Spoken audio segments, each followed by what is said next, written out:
მოგესალმებით. კვლავ მარტივი რეცეპტების არხიდან. დღეს მოგიტანეთ ნუშის ორცხობილები, რომელიც ყოველს ბავშვობიდან გვიყვარს, რომლის მომზადებაც არის ძალიან მარტივი, სწრაფი და ბიუჯეტურიც.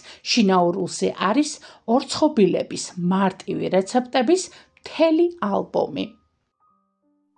პირველ რიგში 200 გრამი ნუში და 200 გრამი შაქარი მწიკ მარილთან და ერთ ვანილთან ერთად მოვათავსოთ ბლენდერში ან ჩოპერში და დავაქუცმაცოთ.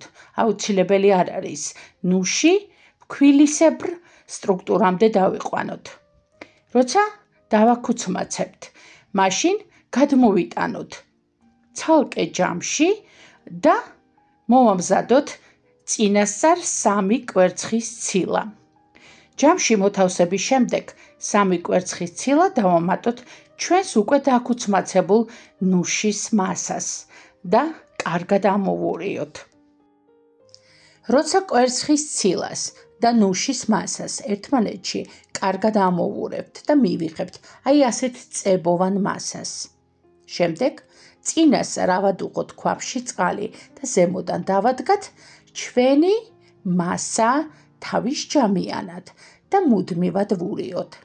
როცა მასა კარგად გაცხელდება, გადმოვიტანოთ ქვაბიდან და ოდნავ შევაგრილოთ დაახლოებით 5-10 წუთის განმავლობაში, ხოლო შემდეგ 100 გრამი ფქვილი დავამატოთ, რომელიც კარგად შევურიოთ, რომ მივიღოთ ერთგვაროვანი მასა.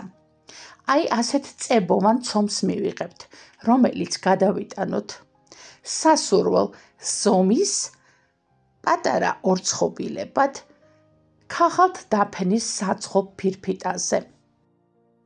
აუცილებლად გავითვალისწინოთ ისიც, რომ ორცხობილები ცხობისას დიამეტრში იზრდება, ამიტომ შორიშორ უნდა დავდოთ ცომის ნაწილები და გამოვაცხოთ წინასწარ გახურებულ ღუმელში 180 გრადუსზე.